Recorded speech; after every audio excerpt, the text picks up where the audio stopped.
കേരള സെക്ടറിലേക്ക് കുറഞ്ഞ നിരക്കുമായി വിമാന കമ്പനികൾ. എയർ ഇന്ത്യ എക്സ്പ്രസും സലാം എയറും ടിക്കറ്റ് നിരക്കുകൾ കുത്തനെ കുറച്ചു.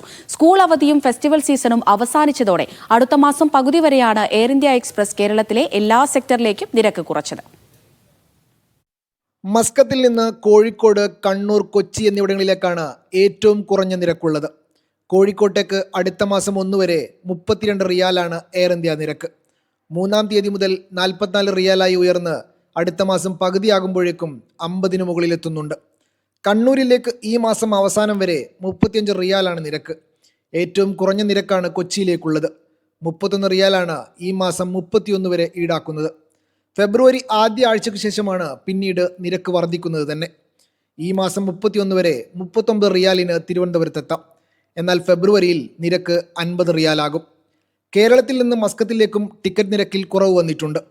കോഴിക്കോട് നിന്ന് 31, കണ്ണൂരിൽ നിന്ന് 36, കൊച്ചിയിൽ നിന്ന് 33 റിയാലുമാണ് ഈടാക്കുന്നത്. തിരുവനന്തപുരത്ത് നിന്ന് 40 റിയാലിന് മുകളിലാണ് നിരക്ക്. സലാം എയറും നിരക്കുകൾ കുറച്ചിട്ടുണ്ട്. പല ദിവസങ്ങളിലും 30 റിയാലാണ് നിരക്ക്. അതേസമയം ഗൾഫിലേക്ക് ഇനി 30 കിലോ ചെക്കിംഗ് ബാഗേജ് എന്ന പ്രഖ്യാപനവുമായി എയർ ഇന്ത്യ എക്സ്പ്രസ് രംഗത്ത് വന്നിട്ടുണ്ട്. ജനുവരി 15 മുതൽ നിലവിൽ വരും. Media 1, Muscat.